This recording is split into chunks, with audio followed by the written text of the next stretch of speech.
Ry havana malala rehetra ao amin'ny Tompo. Ho aminareo anay ny fiadana ny Jesosy Kristy Tompontsika sy ny fanafiny fanahy masina hery ho antsika. Amen. Anatanteraka ny hira ny azakazaka masina sika dia hitsangana ianareo fiangonana.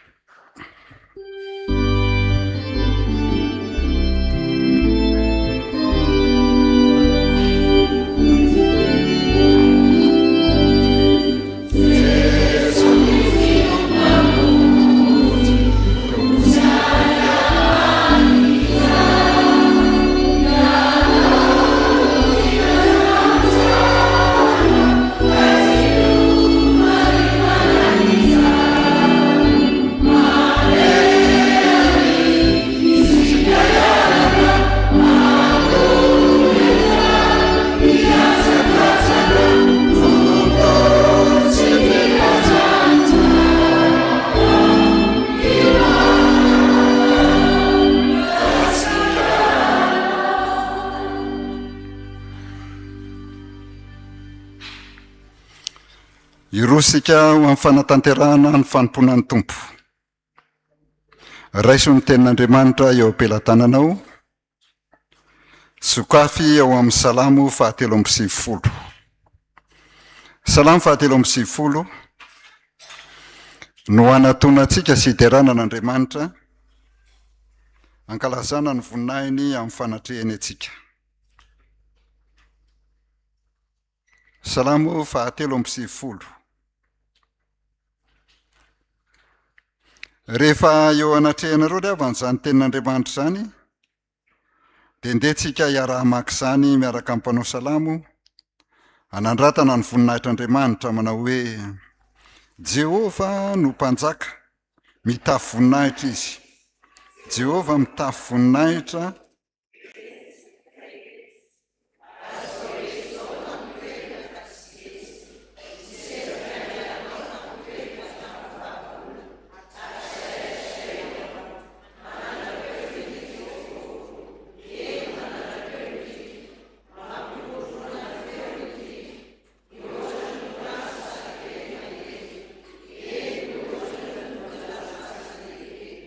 Ny voninahitra Jehova any amin'ny afo.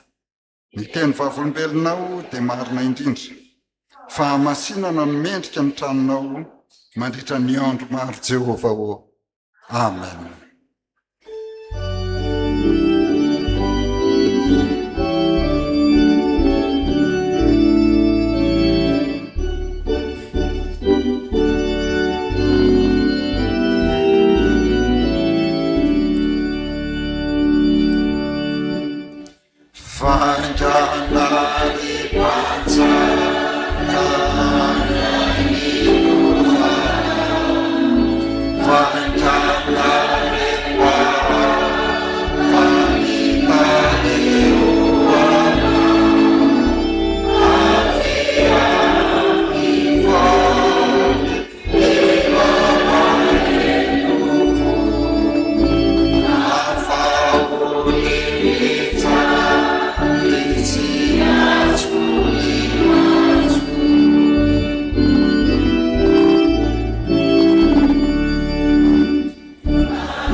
Ivavaka isika ry havana. Andriamanitra rainay izay ny an-danitro. Andriamanitra ilay Tompo pary anay, pary izao tontolo izao. Pary ny zavatra rehetra na ny an-danitra na ny ety-tany na ny hita na ny tsy hita. Miteranao ny fiangonana. Izay tavavory eto amin'ity tranonao masina ity ankehitriny. Miombona fo amampanahy. miara-manandrapeo hanandratra ny voninahitra ao. Tafavoreto izay Andriamanitra ao, tsy noho ny herinay, tsy ny tanjakay, fa noho ny fitiavanao sy ny antsonao, satria ianao Andriamanitra mihitsy ny miantso anay tany amin'ny toerana misy anay tsirairay avy, manangona amin'izao toerana matsinay izao, mba hahatonga anay ho iray any ao aminao Andriamanitra. Te hamoky zavatsoa aminay ianao, ary izay te hisitraka ny fiainana tsara ao aminao. Ka aoka ny teninao Andriamanitra izay miasa, izay omenao anay, dia ho tanteraka ny fiainana ary tsy heverina any aminao raha tsy mahatanteraka izay nandrahanao azy ho anay. Taio izay Andriamanitra, amin'ny alalan'i Jesosy Kristy zanakao, toa ny fanahy mazoto, ka aizanay manome voninahitra anao, ary ny androm-piainanay manontolo dia afanitsikay hitoboka eo anatrehanao noho ny amin'i Jesosy Kristy sy ny fanahinao masina izay mamatotra anay eo aminao Andriamanitra, rain'i Jesosy Kristy tomponay. Anao ny tera, anao ny laza, anao ny voninahitra mandrakizay. Amen. Mipetraka ny fiangonana.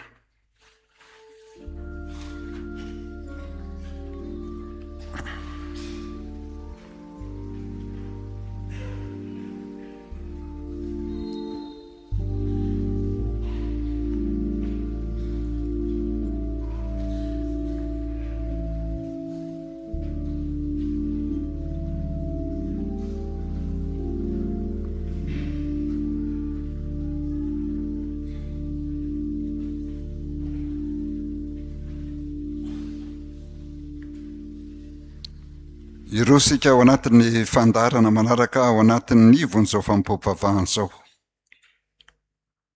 Ny hira efa voalahatra riavana no tanterahantsika ho amin'ny fanatanterahana ny tenin'Andriamanitra ho an'ny ankizy sy ny tanora.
Sampana sekulalady dia faly miarabantsika rehetra ka manolotra tenin'Andriamanitra ao anatin'izao fotoanany ankizy sy ny tanora izao.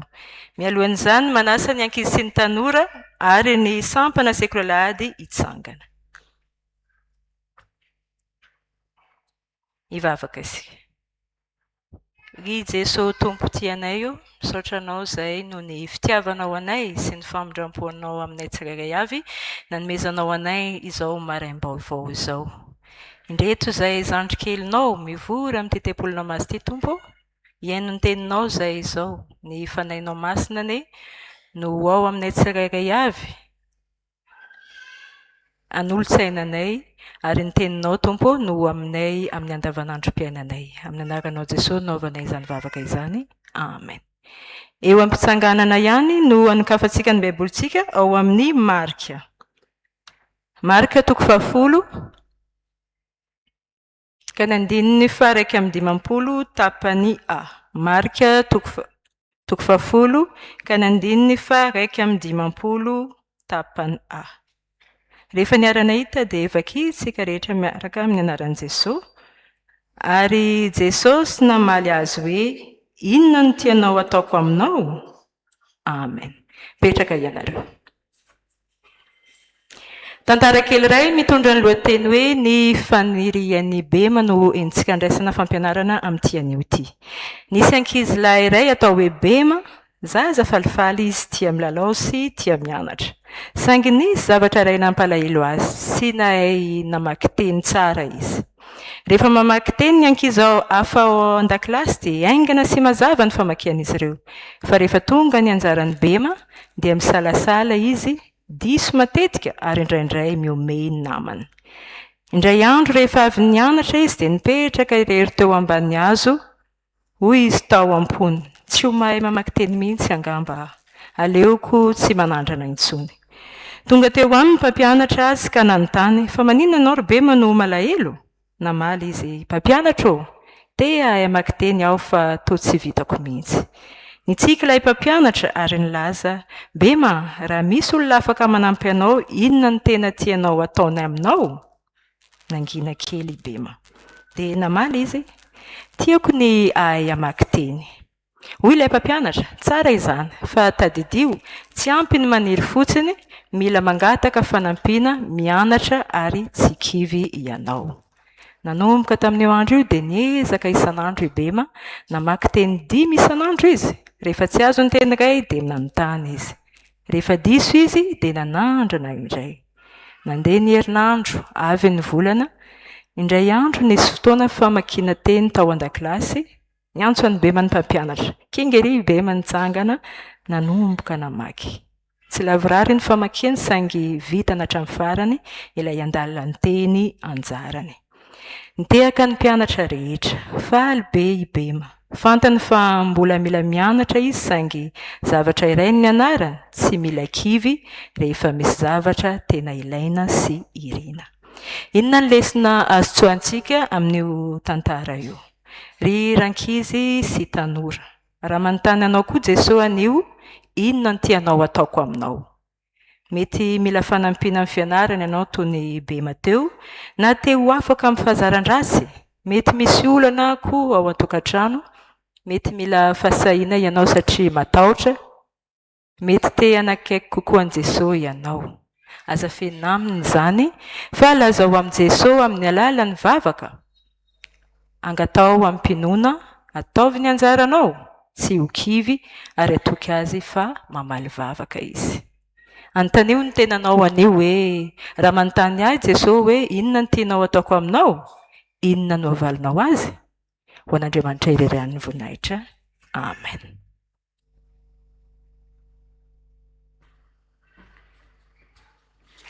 Mialohan'ny tsanganany ireo mpanompon'Andriamanitra ry havana, hivavaka sy hamaky ny tenin'Andriamanitra dia ny hira efa voalahatra ny tanterahantsika any manana amin'ny foampanahy iarahana sy aina amin'ny tenin'Andriamanitra. Ni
Hamaky sy iaino ny teny avy amin'ny soratra masina isika.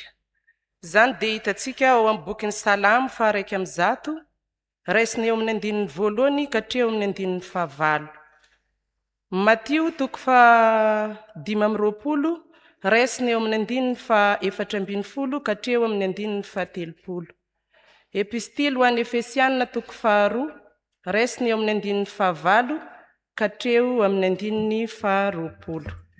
Mialohany hamaketsika ny teny dia hivavaka isika. Misaotra anao izay ry Andriamanitra ray zanaka fanahy masina, fa tonga amin'ny fotoana izay sarobidy indrindra amin'ny fiainanay izay dia ny hamaky sy iaino ny teninao. Koa feno ny fanahinao masina izay tsirairay avy. Na ny mpanomponao izay hamaky ny teninao, na ny hitory ny teninao, na ny iaino ny afatra avy amin'ny teninao. Ny mpanomponao izay hitondra ny afatra avy amin'ny teninao, Jesosy, aoka tsy hisy voambara afa-tsy ny sitraponao irery ihany. Izay mpiaino kosa, aoka mba ho mpiaino mpankatoa ny teninao, fa mba tsy ho mpanadino ny teninao. Amin'ny anaranao Jesosy Kristy Tompo tianay no ivavahanay toy izany. Amen. Ny teny rehetra dia vakiana amin'ny anaran'i Jesosy. Famindrampo sy fitsarana no ankalazaiko. Ianao Jehovah ô no hoderaiko. Hitandrina ny lalana marina aho, raha oviana no tonga ty amiko ianao. Handeha amin'ny fahitsian'ny foko ao anatin'ny tranoko aho. Tsy ampitoetra zava-dratsy eo anoloan'ny masoko aho. Halako ny mivadika, tsy hikambana amiko izany. Ny fo maditra hiala amiko, tsy hankasitraka izay ratsy aho. Izay manendrikendrika ny namany mangingina dia ho fongorako. Tsy toako izay miandranandrana sy miavonavonam-po. Ny masoko ijery izay olo mahatoky amin'ny tany, mba hitoerany ato amiko. Izay mandeha amin'ny lalana marina no hanompo ahy. Tsy mba hitoetra ao anatin'ny tranoko izay manao fitaka. Tsy mba hijanona eo anoloan'ny masoko izay milaza lainga. Aringako isa-maraina ny ratsy fanahy rehetra amin'ny tany. Mba ho fongorako ny mpanao ratsy rehetra, tsy ho ao an-tanànan'i Jehovah.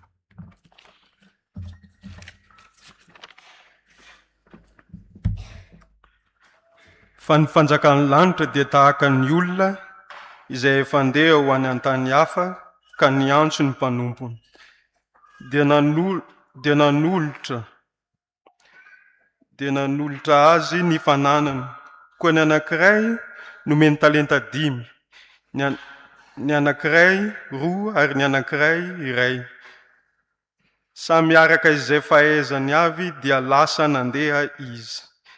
Ary niaraka tamin'izany dia lasa ilay nandray talenta 5 ka nataony varotra izany. Ary nahazo tombony talenta 5 koa izy. Ary toy izany koa ilay nandray ny 2 dia nahazo 2 tombony. Fa ilay nandray ny 1 kosa dia lasa niady ny tany ka nandevina ny volan'ny tompony. Ary noho ny ela dia tonga ny tompon'ireo mpanompo ireo ka nampilaza azy ny amin'ny volany.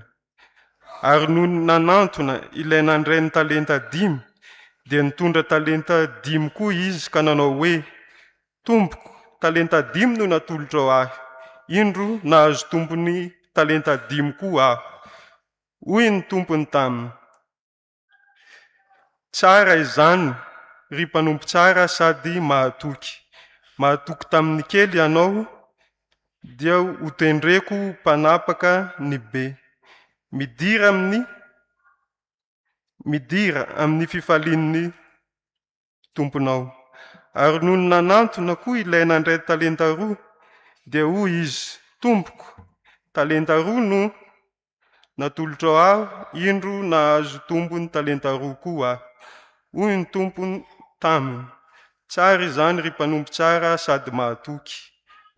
Nahatoky tamikely ianao dia ho tendreko mpanapaka ny be. Midira amin'ny fifalian'ny tomponao. Fa noho ny nanantona kosa ilaina andray ny talenta iray dia nilaza hoe tompoko, fantatro fa olona mila voatsiary ianao. Mijinja eny amin'izay tsy nanahafanao. Dia natahotra aho ka lasa nandevina ny talentanao tao an-tany. Indry lasanao ny anao ary ny tompony namalika nanao taminy hoe ry mpanompo ratsy sady malaina, efa fantatrao fa mijinja eny amin'izay tsy namafazako aho ary nanangona eny amin'izay tsy nanahafako. Koa tokony ho nampanana ny volako tamin'ny mpanana vola ianao. Ka raha tonga aho dia ho nandray ny ahy mbanjanana koa alao amin'ny talenta dia omeo le manana ny talenta 10. Fa izay rehetra manana dia omena ka harembe izy, fa izay tsy manana kosa na dia izay ananany aza dia halaina aminy. Ary ario ho any amin'ny mezina anivelan'ny mpanompo tsy mahasoa any no hisy fitomanina sy ny fikotroanify. Fa ny fahasoavana no namonjena anareo amin'ny finoana, ary tsy avy aminareo izany fa famonjena avy amin'Andriamanitra. Tsy avy amin'ny asa fandro isy irehareha, fa asa ny isika voaforona tamin'ny Kristy Jesosy mba hanao asa tsara izay namboarin'Andriamanitra rahateo mba handehanantsika eo aminy. Amen. Ray masonao manamasinanay amin'ny fahamarinana, ny teninao ny fahamarinana. Amen.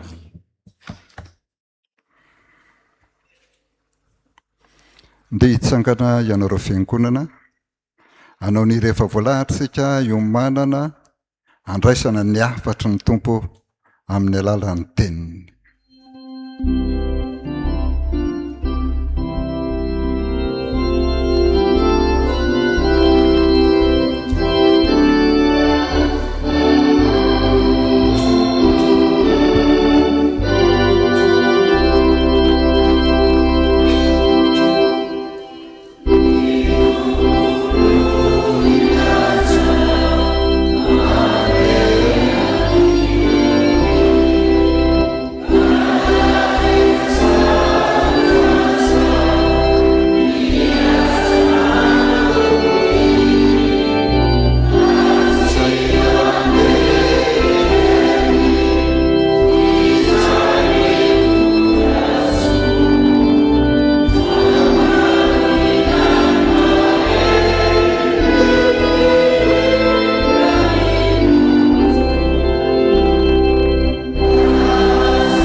Ho an'izay rehetra voantson'Andriamanitra sady masina ny malala, ho aminareo anay ny fahasoavana sy ny fiadanana ao amin'i Jesosy Kristy tompontsika. Amen. Alahady 20 ny volana Aogositra lahady 7 ao anatin'ny volana Aogositra 2024. Mbola iainantsika toy ny mandrakariva ariavana. Ny foto-kevitra apetraky ny FJKM hoe mahatoky amin'ny asany ny mpindro. Reny zany tsara iainana. Misy dikany reny. Mahatoky amin'ny asany mpindro. Fa ny afatra izay atolotra ho antsika amin'ny teny ity, amelomana ny aim-panahy, ny aim-ponoana ny tena marina ho anao fiangonana. Dia izay voarakitra atao amin'ny filazantsara ny Jesosy Kristy araka ny Mateo 5:20, ny 4:10 ka hatramin'ny 4:30. Ny foto-kevi-dehibe rehefa omenanao ao anatin'io dia hoe mahomby izay mampiasa ny fanomezam-pahasoavana. Mahomby izay mampiasa ny fanomezam-pahasoavana. Zao ny tantara. Fomban'i Jesosy riavana rehefa mampianatra izy ny manao fanoharana. Fomban'i Jesosy rehefa mampianatra dia manao fanoharana. Ary fanoharana miainga amin'ireo toe-javatra misy sy ireo tranga samy hafa eo amin'ny fiainantsika olombelona. Atao amin'ny filazantsara efatra dia ahitana ny fampianaran'i Jesosy avokoa. Ary fampianarana miainga amin'ny ohatra, milaza ny afatra ny fanjakan'Andriamanitra. Jesosy zany rehefa mampianatra dia milaza ohatra izy. Dia raha resahana ny hoe fanoharana, ohatra, zao riavana, rehefa misy zavatra holazaina, dia mba mpazava azy dia manaova ohatra. Fa atao amin'ny soratra masina tsy izay. Fa Jesosy rehefa mampianatra ka manao fanoharana dia afeniny ao anatin'io fanoharana io ny zavatra tiany asongadina na aseho. Zay zany ny fanoharana ato. Zay ny mahasarotra ny fampianaran'i Jesosy. Dia hitantsika izany ao anatin'ny filazantsara efatra fa rehefa mampianatra ny tompo dia manao fanoharana izy. Indrindra milaza ny amin'ny fanjakan'Andriamanitra ho avy. Eto amin'ity filazantsara ny Jesosy Kristy araka amin'ny Mateo 5:20 dia ahitana fanoharana roa entin'i Jesosy ilazana ny fanjakan'Andriamanitra ho avy. Misy fanoharana roa eo. Ny fanoharana voalohany zany amin'ny tapany voalohany dia mikasika ny amin'ny Virjiny 10. Ohatra ny entin'i Jesosy anasongadinana mikasika ny fanjakan'Andriamanitra io. Dia tahaka izany koa no hita eto amin'ity teksta izay perikopa androany ity. Mikasika ny amin'ny talenta, fanoharana nataon'i Jesosy io. Entina ampiariariana ny fiasan'ny olona hiditra ao anatin'ny fanjakan'Andriamanitra. Zao riavana ny zavatra ambarantsika. Tsy hitako Jesosy ny kristianina midonanam-poana ka miandrandra fotsiny na te hananty fotsiny ny amin'izany fanjakan'Andriamanitra zany. Fa misy andraikitra ao, misy adidy eo, misy asa, ary zay ny antony nanomezany an'ilay talenta. Zay ny antony nanomezany talenta. Zay ny nanomezany are-pahasoavana. Ary ny olona mampiasa ny are-pahasoavana avy amin'Andriamanitra, hoentina manompo an'Andriamanitra, dia maninona? Mahita fahombiazana eo amin'ny fiainany. Arak'izany riavana dia zao. Misy afatra 3 omenanao anio. Ampisainana anao. Ampieritrretana fatratra anao. Ka azahoanao manavao ny fanomponao indray an'Andriamanitra. Ny voalohany dia zao. Zao ny voalohany. Samy nahazo talenta ny tsirairay. Samy nahazo talenta ny tsirairay. zay ny voalohany. Zay no songadina eto. Rehefa mijery an'izay hevitra zay dia zao, mampahatsiaro ny amin'izay ambaran'ny apôstôly Paoly.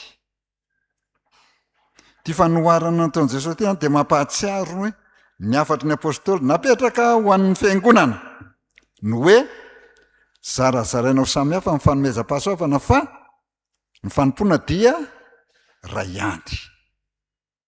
Mazava tsara zany io. Inona ny dikan'izany?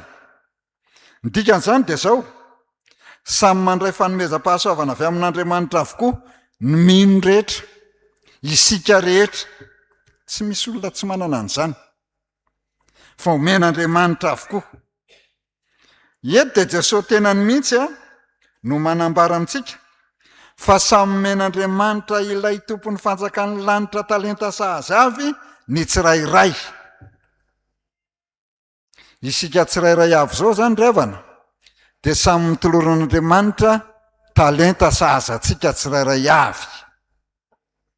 Arak'izay hitantsika ato, misy tato amin'ny talenta 5, misy talenta 2, misy talenta 1. Ka raha vao miresaka talenta zany, araka ny voalaza amin'ity soratra masina ity, raha vao miresaka hoe talenta ianao ato amin'ity, vola ny dikan'izay. Vola ny dikan'izay. Ary zay le talenta. Ka dia hita eto fa samy nandray talenta avy amin'ny avokoa reto telolahy reto, dia tahaka an'izany koa sika fiangonana. Raha tonga eto ianao dia mahatsiaro tena fa nomen'Andriamanitra ary nandray talenta avy amin'Andriamanitra. Zay tiany Jesosy asongadina amin'izany ravana dia zao. Zao no tiany Jesosy asongadina raha manao an'io fanoharana io. Tsy misy olona na dia iray aza, tsy misy olona na dia iray aza ka iangaran'Andriamanitra. Fa samy omen'ny talenta na fanomezam-pahasoavana tandrify azy avy tahaka ny reto telolahy reto, arakaraky ny fahafantaran'ny tompo anao no hanomezany talenta aminao, fa tsisy talenta mitovy zany. Zay le fanomezam-pahasoavana samy hafa. Zao revana. Zay tiana ambara dia zao, tsy misy fizahatavan'olona velively Andriamanitra. Matetika mantsika dia tratran'izany aretin'izany, Andriamanitra dia mizahatavan'olona, Andriamanitra dia miangatra, Andriamanitra tahaka an'ity fanompo ratsy fanahy ity. Fa tsy mizahatavan'olona Andriamanitra ary tsy miangatra Andriamanitra. Ka isika tsirairay dia omen'Andriamanitra talenta tandrifa isika tsirairay avy. Omen'Andriamanitra zany, satria maninona? Tian'Andriamanitra isika. Tian'Andriamanitra ianao, tiany ny olona tsirairay. Ary io talenta nomeny anao io dia zao, ny fahafantaran'Andriamanitra anao hatrany am-boka ka mandraka ankehitriny hoe tiany sahazanao. Efa trany zany, vao volavolaina ianao dia efa fantatr'Andriamanitra hoe tiany talenta sahazanao. Noho izany ravana dia zao, azo atao tsara zany ny manontany antsika amin'io. Azo atao tsara ny manontany antsika. Inona ny fanontaniana? Inona ny mba-talentanao? Hoentinao hanompoana an'Andriamanitra. Inona ny talentanao? Hoentinao miasa ho an'Andriamanitra. Zao revana. Tiany tompo ianao. Tiany tompo ianao matoa omen'izany. Ary tena tiany ianao. Fa ny zavatra takiana aminao dia zao, mahaiza mifaly sy misaotra an'Andriamanitra mandrakariva eo amin'ilay talenta sahaza nomeny anao, ampiasainao, hirosonao lalina mandrakariva ao anatin'ny fanompoana an'Andriamanitra. Zay ny voalohany. Samy nazo talenta avy amin'Andriamanitra ny tsirairay. Faharoa dia zao, samy hafa ny asan'ireo mandray ny talenta. Samy hafa ny asany nandray ny talenta. Tsy mitovy ny dikan'izany. Satria samy nazo talenta ireo mpanompo ireo. Zany dia fitiavan'ilay tompony azy. Dia ho anoloan'izany anefa ry havana dia zao, mba samy manana ny fiheverany tsy izay fisainany hanatanterahana ny amin'izay talenta izay. Tsy hoe nahazo dia faly mahazo dia lasa, fa tsy maintsy mandinika. Inona no anaovana azy? Ka hita eto dia zao, ilay roa voalohany dia samy nampiasa ny talenta voarainy. le anankiroa voalohany dia nampiasa ny talenta voarainy. Tsy mba nysaintsaina kely akory tao an-tsainy ny tompony izy hoe inona ny antony hanomezana talenta 5 na inona ny antony hanomezana talenta 2. Fa ny zavatra nataony dia zao, tonga dia nirotsaka perinasa ny asa. Ary nahitany fombiazana araka ny teto. Fa ilay fahatelo kosa dia zao no nataony. Lasa izy nandevina n'ilay talenta izay azony. Satria ny hevitra izy, zao ny fiheverany, miangatra Andriamanitra. Miangatra Andriamanitra, miangatra ilay tompon'ilay talenta, ka tsy nanolotra azy afa-tsy talenta iray. Dia ny hevitra izy fa tsy avitanana na inona izany talenta izany. Zao ravana.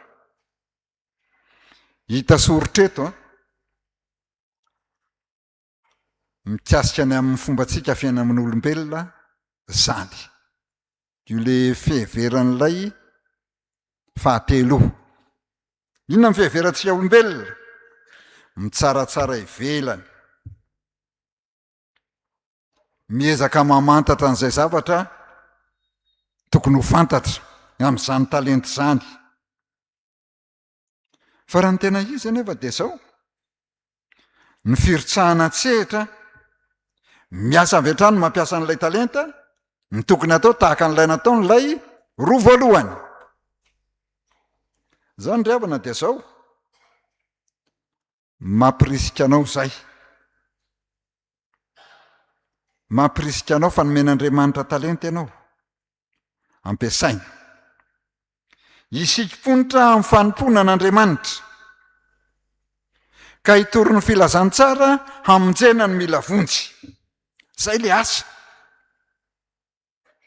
Ao anatin'ny talenta izay nomen'Andriamanitra anao. Fahaiza-manao tahaka an'ilay raika ala nandevina talenta.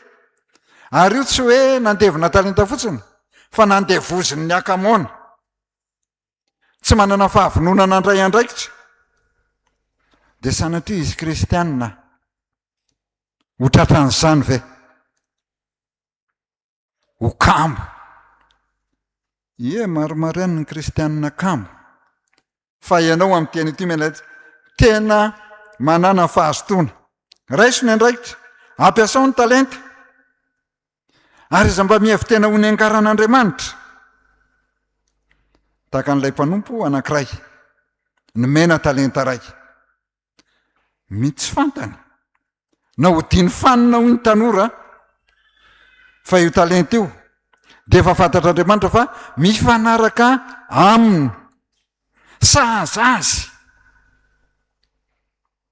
Ary ampianaovany tsara ny asa. Ka mba manao toy izany ianao, fa miasa. Ampitomboy ny talenta izay nomen'ny tompo anao, na kely io na be, fa ahavitana zavatra. Tsy anao io, any tompo, dia ilay tompon'ny asa mampitombo ny sosony vokatra ao aminy. Ny fahatelo sady farany ravana dia zao, mahazo valisoa tsara izay mampiasa ny talenta voarainy. Mahazo valisoa tsara izay mampiasa ny talenta voarainy.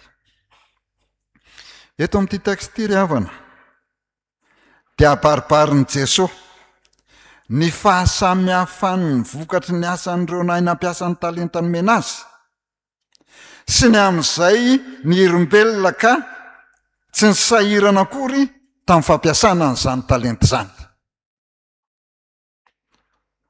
Voambary eto fa samy nahazo tompony avy avokoa ireo mpanompo roa voalohany.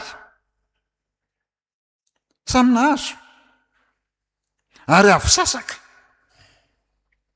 Fa tsy vitan'izay. Tsy vitany hoe nitombo fotsiny ilay talenta. Fa zao mihitsy ilay izy. Ny zavatra hita dia zao, nahazo valisoa lehibe avy amin'ilay tompony. Inona ilay valisoa? Nomeny fahefana. Inona ilay fahefana? Nahatoky tamin'ny kely ianao dia ho tendrena ho mpanapaka ny be, miresaka fahefany zany. Ary koa nomeny teny mamy, nomeny teny mamy fa hiara-paly aminy ao amin'ny fanjakany. Tsara zany mpanompo tsara sady mahatoky, midira amin'ny fifalian'ny tomponao. Zany ry havana no lesona lehibe omena ny fiangonana. Andinian'ny fiangonana tena azahoany manompo an'Andriamanitra. Arak'izany dia zao, ny olona mampiasa talenta zany dia sady mitombo ny isan'ny talentany, satria hainy tsara ny nampitompo sy nampiasa azy, ny tonga ny sondrom-boninahitra ary dia rain'ny tompo. Ianao ke zany resahako zany, ianao ke zany ambaran'ny soratra masina zany. Aiza mba tsy dia rain'ny tompo fa ho hitanao ao. Fa ila ray kosa ry havana dia zao, tena zay mihitsy a, tany zay reo sady kamo tsy nampiasa ny talenta, mbola be famaliana sy naivaiva an'ilay tompon'ilay talenta. Olona mila voatsiary ianao. Raha jerena ny hevitra zany ao anatin'ny fototra dia tena fanivaivany zany, tena ho miangatra ianao, teny tsy voahevitra zany. Dia zao ninona ny vokany? Ny vokany dia zao, mifanohitra amin'ilay anankiroa, ny ara-pahavoazana. Ny olona tsy mampiasa ny talentany, izay nomen'Andriamanitra azy hoentina manompo an'Andriamanitra zany, dia hiara-pahavoazana. Ny olona manivaiva ny ovan'Andriamanina dia hiara-pahavoazana. Ary tena zava-doza. Satria naninona? Niesoriny tompony tamin'ny lohan'ny talentany. Tonga dia niesoriny. Fotsy ozy ny tanora, fotsy, tsisy. Ary norohan'ilay tompony tsy hanana anjara ho amin'ny fanjakan'Andriamanitra. Dia ho sanatrisy an'izany ve? Ny akamony zany, ny fanivaivany zany, ny famaliana ratsy zany, dia zao miteraka loza, mitera-doza io. Ary tena miasorin'Andriamanitra hiala ao anatin'ny fanjakany. Ry havana malala rehetra ao amin'ny tompo, hitantsika arak'izany fa raha mahay mampiasa ny talentantsika omen'Andriamanitra antsika sika kristianina na ny fiangonana, dia anana talenta maro. Ny fahamarinan'izany dia zao, arakaraky ny fahazahoantsika mampianatra mitory amin'ny hafa no hitombon'ny fahalalantsika ny tenin'Andriamanitra. Rehefa mazoto mitory ianao ka mampianatra ianao, dia mitombo ny fahalalanao ny tenin'Andriamanitra.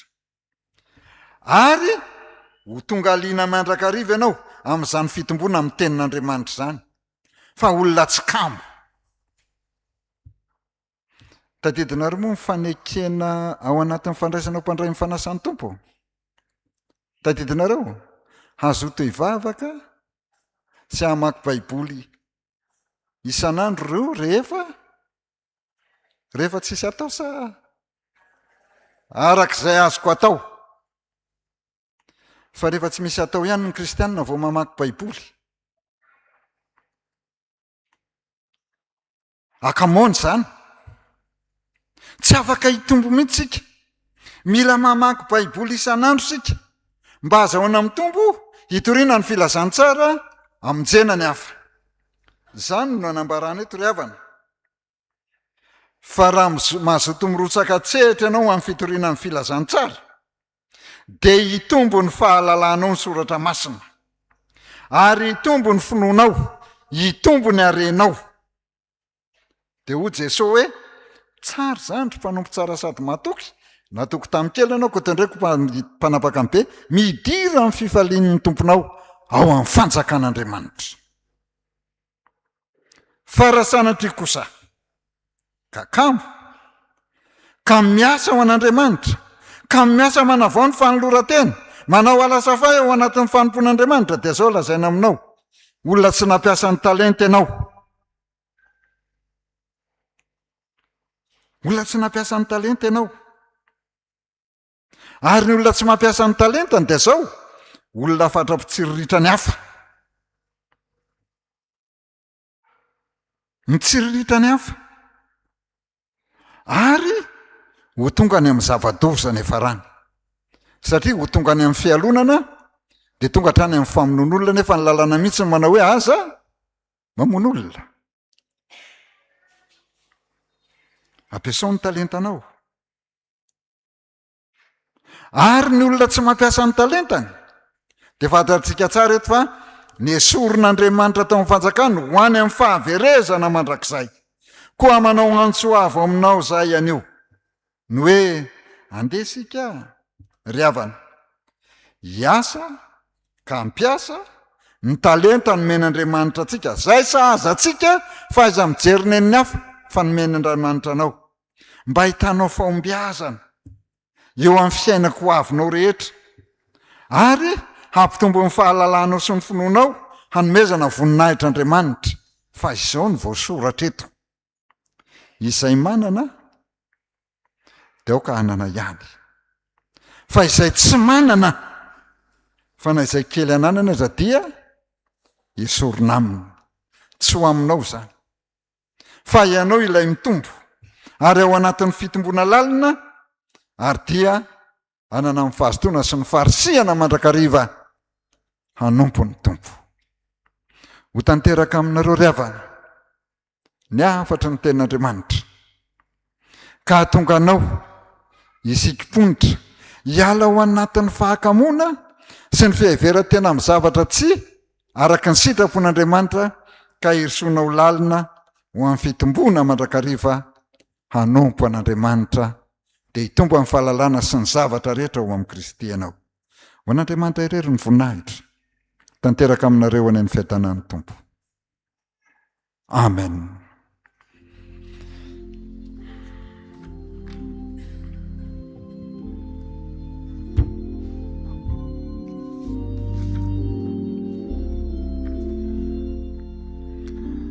Dia hivavaka isika misaotranao izay Andriamanitra ilay Andriamanitra rain'i Jesosy Kristy ilay Andriamanitra hatray hatraika eo mandrakizay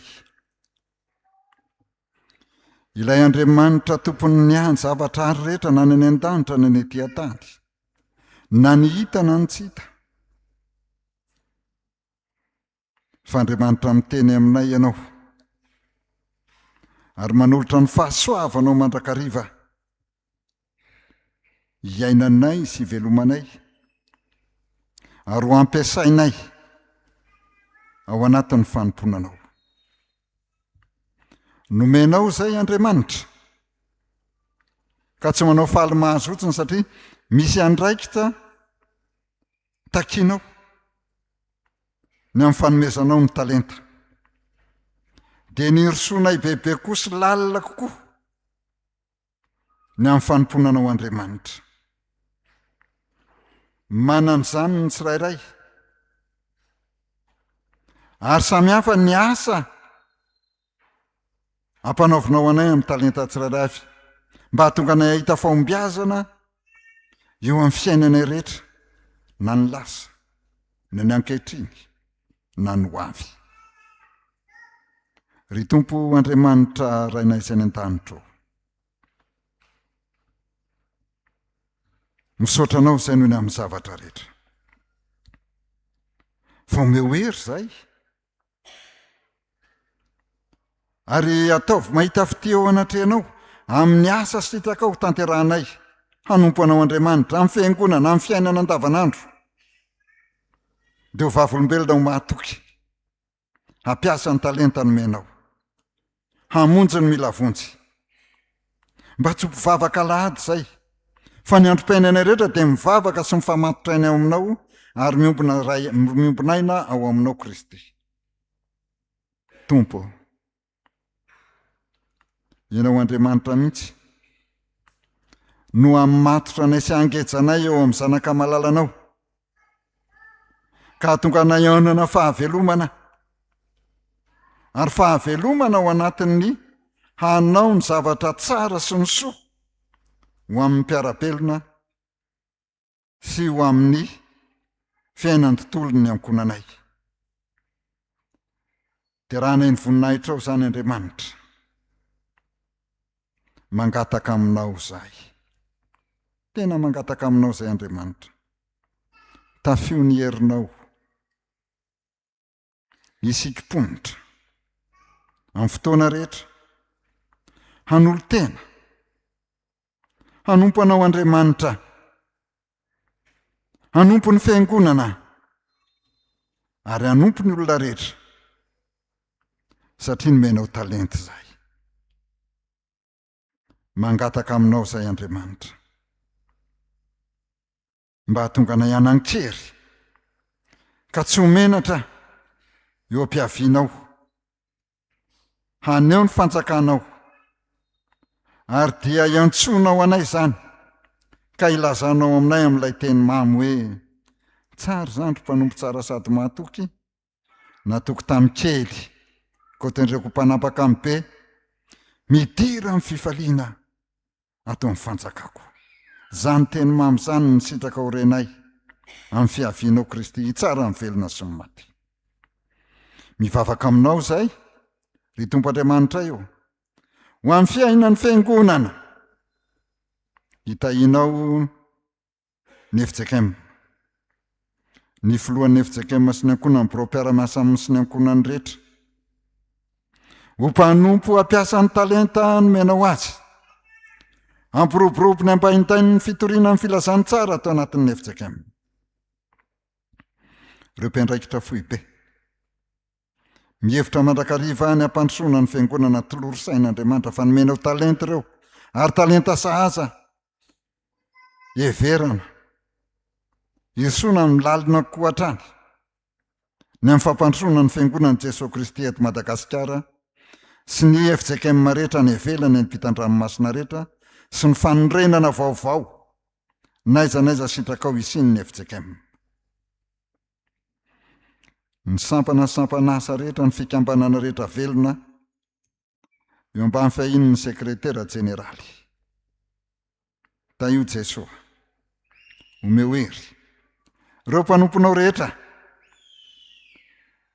dia ho mpanompo tsara tsy azo enatra ihany koa amin'ny fiheverana ny sampana maro samihafa, raha tsy mangaika ao anatin'ny fanomezam-pahasoavana samihafa, hampandrosoana ny fiangonana.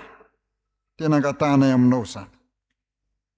Jereo Andriamanitra, izany fiangonanao izany, mivavaka izay ho an'ny synodam-paritany. Tompo,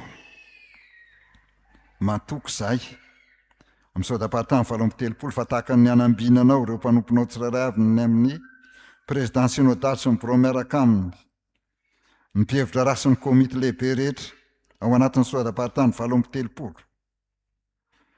Tompo, jereo izany,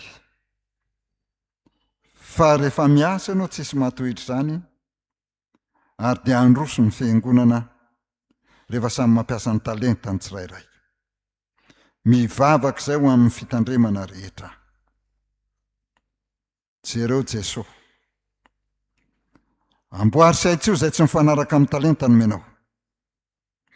Aoka ianao ny asa amin'ny herin'ny mpitandrina rehetra ombambady, ny mpiara-miasa amin'ny rehetra ao anatin'ny biraon'ny fiangonana, ny biraon'ny sampana rehetra, ny fikambanana velona ao anatin'izany fiangonana izany, dia ampiasa izany fanomezam-pahasoavana izany ampandrosoana amin'ny fiangonana. Mivavaka manokana ho an'ity fitandremana ity, nijerenao mpitandrina eto an-toerana, hitahinao ny fiainany sy ny ankonany, ny lalana izorana ao anatin'ny fanatanterahana, ny recyclage pastoraly, ny fakandrivotra raha sitrakao izany. Taio ny biraon'ny fiangonana miandraikitra ny asa fanomponanao eto, taio Andriamanitra ny diakonina sy ny olona rehetra ny mpiara-miasa. Anao soroka miara-milanja tongotra miara-mamindra ho amin'ny fiheverana amin'ny fampitanana sy amin'ny filazantsara indrindra amin'ny foto-drafitrasa miseho, hita mivantana eto amin'ity fiangonana ity. Taio ny sampana rehetra velona ho amin'ny manana amin'ny filohany sy ny birao. Dia ianao Andriamanitra mihitsy ny miaro, ianao Andriamanitra mihitsy ny mamery, ampiasany ny are-pahasoavana ao aminao, hitombona ao anatin'ny teninao, hampandroso ny fiangonana. Mivavaka izay ao amin'ny fanatanterahana ny recyclage pastoraly amin'ireo centre maro samihafa, taio mpampiofana, taio mpitandrina rehetra miatrika izany, ary dia ianao Andriamanitra mihitsy ny mame aim-baovao indray, hamelomana ny ain'ny fiangonana, ampiasana ny talenta, ka hatonga ny fiangonana tsy roanana eo anatrehanao. Mahatoky ny fiasanao izay. Manoloan'izany Andriamanitra izany fitiavanao izany, dia izao, matsiaro izay ny tsy vatanterahana sy ny fahalemena rehetra. Mitodika aminao sy ny zanakao ary ny fanahinao izay. Mamindra-fo amin'ny fiangonana ianao. Jereo amin'ny indrafonao Andriamanitra. Ny amin'ny tsy fahatanterahana rehetra fahaiza-tsarainao amin'ny fahefanao izay. Amelomana indray ny antso iantsonao anay ho mpanomponao.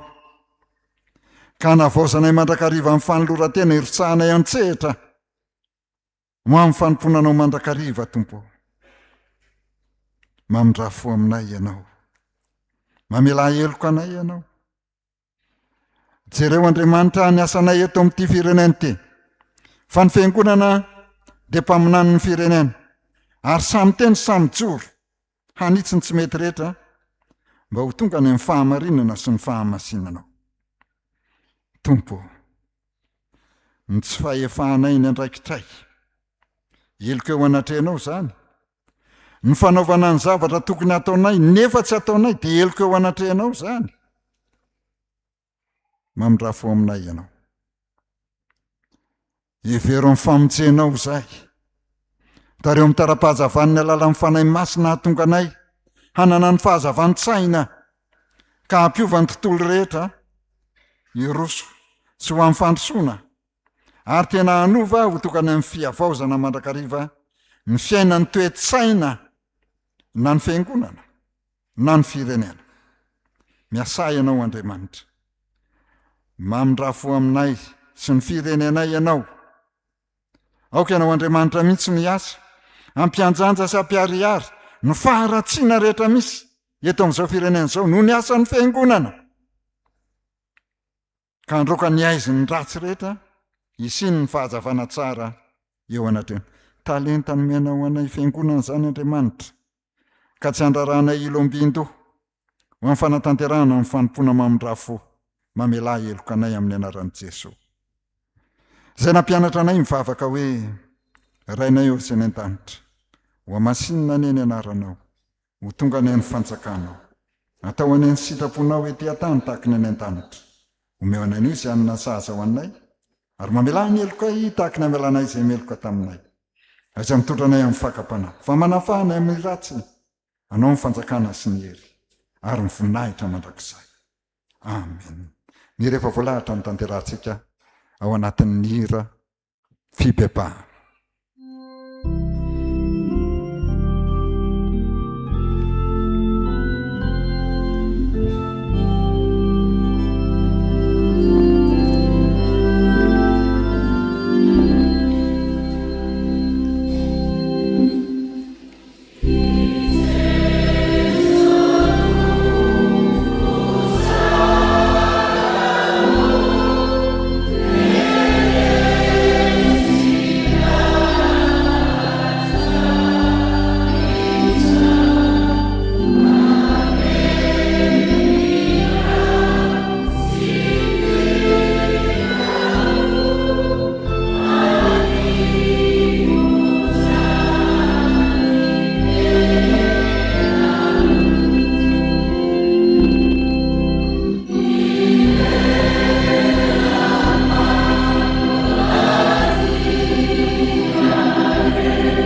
raha mibebaka marina tokoa ianao ry havana ka mitodika sy mampitodika ny sainao ny fonay ny fanahinao ao amin'Andriamanitra dia matoko sy marina izy dia mamindra fo mamela heloka ary tsy mahatsiaro ny heloko intsoniko mitsangana andray ny teny fampanantenana avy amin'ny tompo sady ho famelany ny heloko ao izay mibebaka marina tokoa hoy ny tompo aminao ataoko ahoana ny fahafoyanao honena ny foko mafy loatra ny alaheloko tsy anontolo fo aho na andrikana fa Andriamanitra afa-tsy olona dia ny iray masina eo aminao ka dia tsy ho avy amin'ny fahatezerana amin'ny rehetra aho fa fiainana mandrakizay no omen'Andriamanitra anao ary amin'ny zanany avy amin'ny zanany izany ko ambaranay amin'ny anaran'i Jesosy Kristy sy ny fahefahany fa voavelany helokareo noho ny anarany masina midy rano tomponao ary amin'izao sisy izao dia aza manotaintsony fa sambatry ny olona izay voavelany helony sy voasary noho ny fahotany sambatry ny olona izay tsy isainy Jehovah heloka ary tsy misy fitaka amin'ny fanahiny amen ny rehefa voalahatra ny tanterahantsika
ny olona voavitra manana fiainany famelan-keloka dia manana faliana ao anaty ary sahy mijoro ho vavolombelon'ny tompo eo amin'ny fiainany rehetra ndesika ry havana hiaraka hanonona ny fanekem-pinoana kristianina izay resantsika amin'ny fiangonana miny manerana izao tontolo izao no ny asan'Andriamanitra mihetraika ao anatin'ny fiainantsika ananantsika famelan-keloka manao hoe mino an'Andriamanitra ray sy tompo anao ny lanitra sy ny tany aho ary mino an'i Jesosy Kristy zanan'ilay tokana tompontsika izay nitorotoronina tamin'ny fanahy masina nateraka Maria Virtsy nijalana navaka Ponty Pilato nomboana tamin'ny hazo fijaliana matika nalevina nidina tany amin'ny fiainantsika mitsangana tamin'ny maty tamin'ny andro fahatelo miakatra ho any an-danitra mipetraka eo kavan'Andriamanitra ray tsy toa avy any ny avin'ny tsara ny velona sy ny maty mino ny fanahy masina fiangonana masina manerana izao tontolo izao fiombonana ny olona masina ny famelan-keloka fitsanganana ny tena maty ary ny fiainana mandrakizay amen mipetraka ny fiangonana izao dia anao hira ny antokopira ary aorianan'izay dia hita eo amin'ireo raharan'Andriamanitra maro samihafa sika izay ho tanterahan'ny tompon'andraikitra amin'izany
Ratsy ny fiara-bana ho antsika rehetra indray amin'izao alahady fahatelo ny volana aogositra izao misaotra an'Andriamanitra indray isika amin'ny fahasoavana sy ny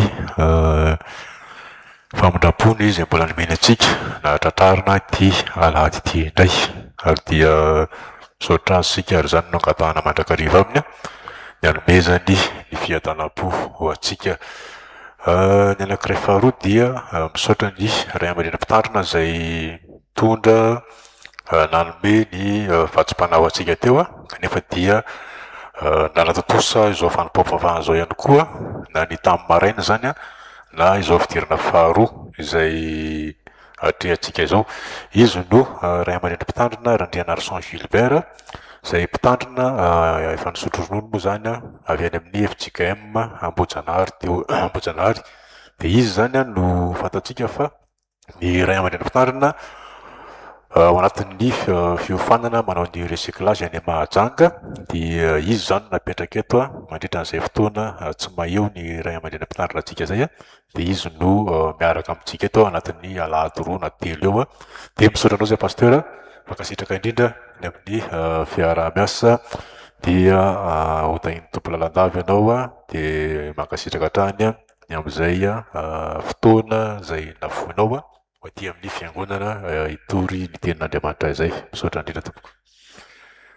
Misaotra ihany koa ireo mpiandry izay tonga eto tanteraka ny asa fampaherezana rehefa avy eo satria alahady fahatelo moa zany dia misy ny asa sy fampaherezana rehefa avy eo. Mankasitraka ihany koa ny amin'izay fiara-miasa taonareo ao anatin'izany fanompoana izany.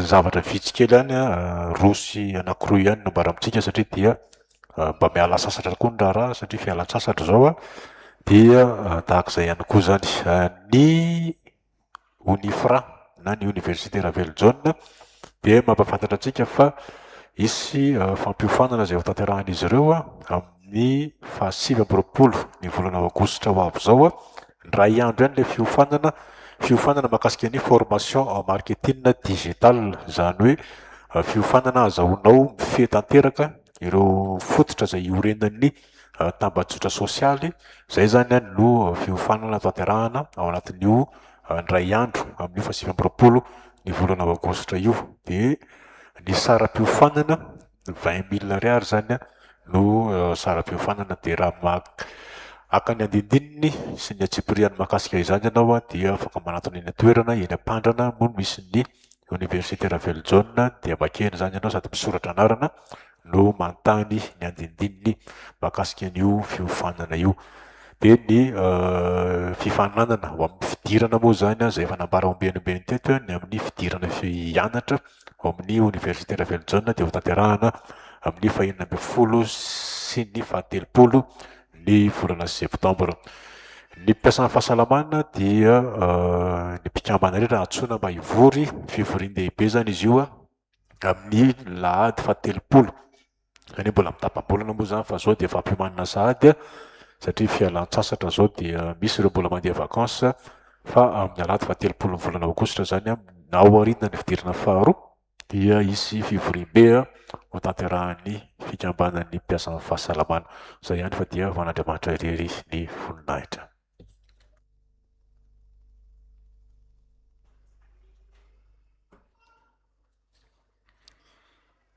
Irosika ravana ao anatin'ny fanavaozana ny fanoloran-tena.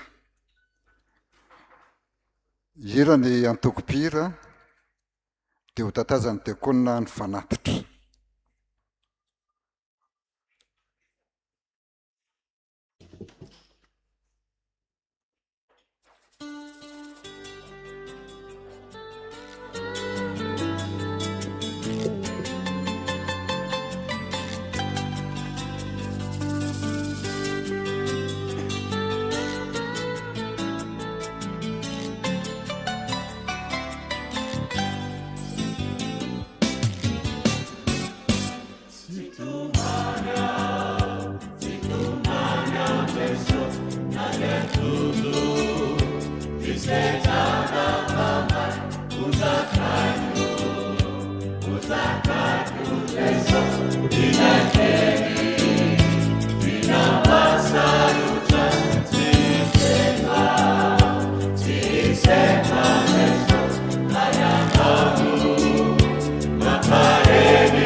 Tsangana fiangonana.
Ivavaka isika ry havana.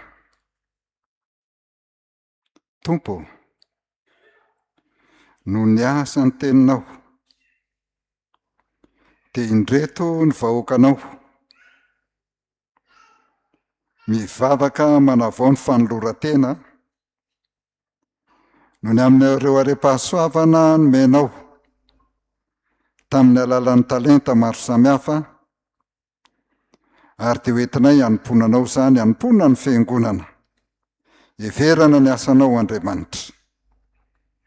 Misaotra anao izay raha menao fotoana ka hahafahanay manatanteraka izany, fa na mikasa na mihevitra izay hanatanteraka izany kanefa tsy araka ny sitraponao, dia tsy misy na inona hahatsara anay. Ko ankehitriny, ianao Andriamanitra mihitsy no ankasitraka ny fanoloran-tenanay eo anatrenao amin'ny alalan'ny miendrika hita maso amin'ny fanaovana an'izao fanatitra izao. Raiso Andriamanitra, fa fanaty-sitrapo ho anitra-kasitrahanao. Raiso fa vokatry ny fonay sy ny fitiavana ianao izany. Ary ianao Andriamanitra mihitsy no ampitoetra ny fifalianay amin'ny fanatanterahana ny fanaovana an'izany fanatitra izany, hanehoanay ny voninahitra ao Jesoa. Amen. Mipetraka amin'ny fiangonana, iroso avy hatrany tsika ry havana ao anatin'ny asa sy ny fampaherezana.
ivavaka isika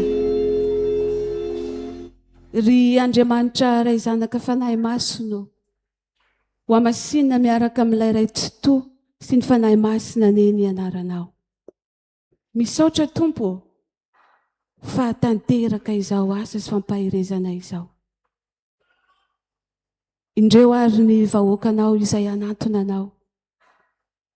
Tsy marina diso eo anatrehanao mandrakarivo, satria ianao mihitsy no niteny hoe tsisy marina na dia iray akory aza.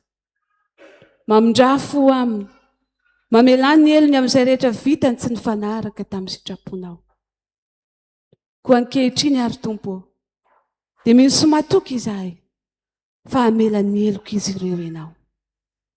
Ovakina ary ny teny pahefana izay entina hanorenana izao asa masina izao. Dia ianao no hanapaka amin'izany teny pahefana izany. Ny fanahinao masina koa no hanazava ny teny pahefana ao am-pon'ny olona tsirairay avy.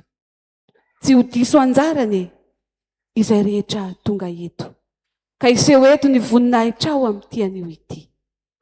Ianao ny aray asa amin'ny mpanomponao. Amin'ny anaran'i Jesosy Kristy ny anaovana izany vavaka izany, misaotra raha eo. Amen. Zao ry havana dia hovakina amintsika ny teny pahefana ety manorina izao asa masina izao amin'ny anaran'i Jesosy. Lazaiko aminareo marina dia marina tokoa izay mino ahy ny asa ataoko no ataony koa. Ary anao asa lehibe noho izany aza izy, satria izao makany amin'ny ray. Ary na inona angatahanareo amin'ny anarako dia ataoko izany mba hakalazana ny ray eo amin'ny zanaka. Raha mangataka zavatra amiko amin'ny anarako ianareo dia ataoko izany. Raha tia ahy ianareo dia hitandrina ny didiko. Ary izao angataka amin'ny ray, ary izy amin'ny anareo mpananatra hafa mba eo aminareo mandrakizay. Dia mifanahy amin'ny famarinana izay tsy azon'izao tontolo izao ho raisina, satria tsy hitany na fantany, fa ianareo mahafantatra azy, satria mitoetra aminareo izy ary ho ao anatinareo. Ary hoy izy taminy, mandehanany amin'izao tontolo izao ianareo, ka mitorimy filazantsara amin'ny olombelona rehetra, izay mino sy atao batisa no vonjena, fa izay tsy mety mino no elohiny. Ary izao famantarana izao no anaraka izay mino, hamoaka demonia amin'ny anarako izy, hiteny amin'ny fiteny izay tsy mbola hainy izy, handray menarana izy, ary na dia misotro zava-mahafaty aza izy, dia tsy hampaninina azy izany. Hametra tanana amin'ny marary izy, dia ho sitrana ireny. Ary Jesosy Tompo rehefa niteny taminy dia napekarina ho any an-danitra, ka nipetraka eo ankavanan'Andriamanitra. Fa izy ireo kosa dia lasaka nitory-teny eny tontolo eny, ary ny Tompo niara niasa taminy, ka nanamarina ny teny tamin'ny famantarana izay nomba azy. Lazaiko aminareo marina tokoa, na inona fehezinareo ety ambonin'ny tany dia ho fehezina ny an-danitra, ary na inona vahanareo ety ambonin'ny tany dia ho vahana ny an-danitra. Ary lazaiko aminareo koa, raha misy roa aminareo mifanaiky ety ambonin'ny tany na amin'inona ka hangataka izany, dia ho azony avy amin'ny raiko izay any an-danitra izany. Fa na aiza no iangonany roa na telo amin'ny anarako dia ao avovoany aho. Ary ondray Jesosy taminy, fiadanana ho anareo, tahaka ny nanirahany ray ahy no anirahako anareo kosa. Ary rehefa nilaza izany izy dia nanisy fofinaina ka hoy izy taminy, raiso ny fanahy masina, na elokiza no avelanareo dia ho voavela izany, ary na aniza kosa no tsy avelanareo dia tsy voavela izany. Amen. Niombona mivavaka isika ry havana. Jesosy Tomponay eo, misaotra anao zay no niteny-pahefana nomenao hanorenana zao asa masina izao. Satria ny teninao dia efa nanehoanao ny voninahitra ao tamin'ny toerana maro, tamin'ny olona maro, ary mbola miasa mandraka ankehitriny ianao. Masina ny teninao, teny fiainana mahatonga fariana vaovao aty anatinay, fanilo ny tongotray sy fanazavana ny lalanay, ary teny sabatra roa lela hoentina mandresy ny mpanjaka ny fahamaizinana eny amin'ny rivotra. Ankehitriny Tompo raha ho didina ny asa maizina tsy mahavoka-tsoa, dia io no mpanomponao izay efa nofidinao, dia omeo ny fananao masina ahafahana manatanteraka izany amin'ny anaranao Jesosy Kristy no anaovanay ny favakay. Amen. Amin'ny anaran'i Jesosy Kristy manan-kery avy any Nazareta, ilay voaomby teo ambony hazo fijaliana, tompony tompo, mpanjaka ny mpanjaka, Andriamanitra velona tompony hery sy ny fahefana rehetra ny an-danitra sy etỳ tany. Amin'ny anaran'i Jesosy Kristy manan-kery avy any Nazareta, naotrona mandidy sy mandroaka ny herin'ny maizina rehetra, hoenti ny etanaotry ny forongona rehetra, ny langy, ny fitaka, ny aretina, titina amin'ny anaran'i Jesosy ny afarim rehetra hafa. Miala amin'ny anaran'i Jesosy anao, hoenti ny etanao, ny fijangajangana, fimamona, filokana, fiatsaram-belatsy, fisaosaona, fitiavaka rena, titina amin'ny anaran'i Jesosy ny afarim rehetra hafa. Miala amin'ny anaran'i Jesosy anao, any Jesosy revoaka reo, efa nividiny Jesosy lafy tamin'ny rano, tsy anana ny satana fahefana intsony. Miala amin'ny anaran'i Jesosy, mivoaka amin'ny anaran'i Jesosy, miala ny devil izay mitondra hakamona amin'ny fanomponan'i Jesosy Kristy. Miala amin'ny anaran'i Jesosy, mivoaka amin'ny anaran'i Jesosy, mandeha any amin'ny farimy rehetra hafa. Favalefa resana satana, rava ny mandanao. Vavatsika Jesosy tompo, ndray mivoakanao manety teny eo anatrehany voninahitra ao. Akany amin'iza moa izy tompo, ianao ihany tia sy hanafaka azy, menatra sy mangay ahy, ianao ny tantana azy, ianao ny an'olotsaina azy, anasitrana azy, amaolana ianao. Ary ianao tompo, fotorotoro sy mangorokoroka dia tsy ataonao tsinitsiny, dia mba ekeo tompo ny fanoloran-tenany, iraha ny fananao masina, ampahery azy amin'ny anaran'i Jesosy Kristy. Amen. Anio ry havako dia miantso anao indray Jesosy manao hoe mankanesa ty amiko ianareo rehetra izay miasa fatratra sy mavesatra entana, fa izao no hanome anareo fitsaharana. Eo am-panatonana hira 700.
Iaraka ifavakintsika ry havana.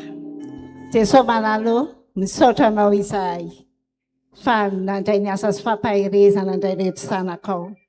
Hitanao tsisy miafina aminao tompo ny zanakao tsirairay avy. Hitanao ny fesatry ny fony tsirairay avy tompo malalo. Hitanao ny adiny tsirairay avy. Hitanao ny marary ny tsirairay avy tompo malalo. Ndreto ny zanakao Jesosy nandray ny afatrao tamin'ity an'ity. Nandray ny teninao Jesosy malalo. Ny fanamasinao ny asa ao anatiny Jesosy. Ianao ny tahiry ny tena ao anatin'ny fony tsirairay avy. Fa ny teninao ihany Jesosy Kristy no manasitrana. Ny teninao ihany no manafaka Jesosy. Ndreo ary mpanomponao Jesosy. Mba ho mpiainy mpakato Jesosy malalo. Tsy sanatria ho mpiainy mpanadio tompo. Ndreo Jesosy malala. Tehirizo mba ho tena mpanompo mahatoky. Mpanompo mahatoky ao anatrehanao. Ka hitafity ao masinao ny tsirairay avy Jesosy. Ka tsy ho reraka fotsiny ny azakazaka amonjy ny tempolinao masina sy anao ny asa fanompony. Fa andray ny valisoa avy aminao Jesosy Kristy. Tompo malalo apetraka eo am-pelantananao ary izy ireo. Azominy ny finoana izy ireo satria hitanao tsisy miafina aminao Jesosy. Ny zava-misy eto amin'izao firenena izao. Ka raha hiazakazaka izy amin'iny herinandro iny dia tehirizy ao amin'ny ambany elatrao. Tsisy akasika anatin'ny volondohany tsirairay avy ary. Ary mba tena sahijoly vavolombelonao amin'ny finoananao satria mahafantatra anao Jesosy Kristy araka ny teninao hoe fantatry ny ahy. Dia izy mahafantatra anao koa. Dia apetraka eo am-pelantananao ary ny zanakao Jesosy. Amin'ny anaranao Jesosy Kristy avy any Nazareta no vanzany vavaka izany. Misaotra tompo. Amen. Mitsangana ry havana ianareo izay nandray asa sy famparezana teo. Dia zao zegny raha novolanin Jesosy Kristy aminareo fa fahasoavana no mahamonjena anareo amin'ny finoana. Ary tsy avy aminareo zany fa fanomezana avy amin'Andriamanitra mba hanao asa tsara izay namboarin'Andriamanitra raha teo mba handehanantsika eo aminy. Amen.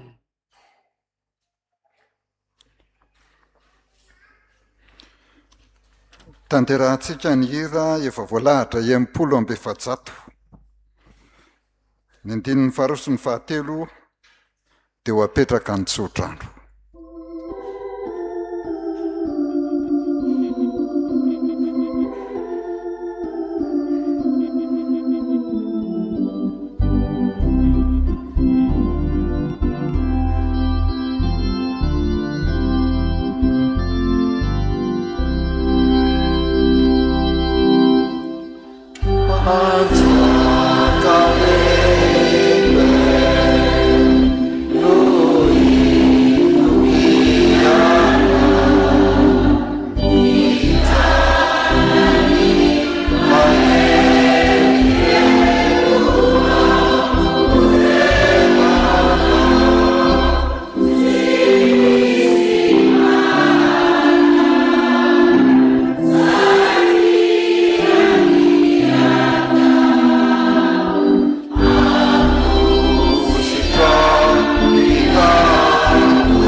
Raiso amin'ny finoana ary terizo amin'ny fanantenana ry havana.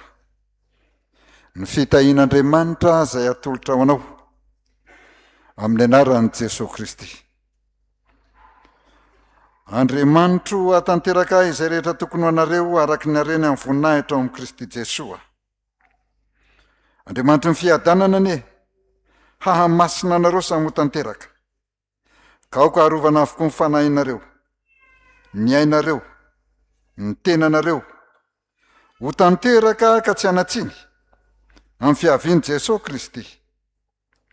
Izy ombanao mandrakariva na mivoaka namiditra ary ny voninahitra ho azy hatramin'ny voalohany ka hatramin'ny farany. Amen. Mipetraka ny fiangonana.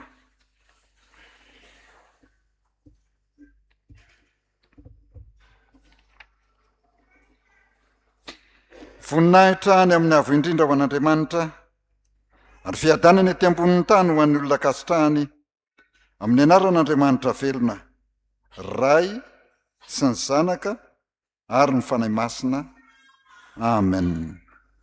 Mandehana ry havana amin'ny fifalian'ny Tompo dia miasa ampitomboy ny talenta nomen'ny Tompo anao. Amen.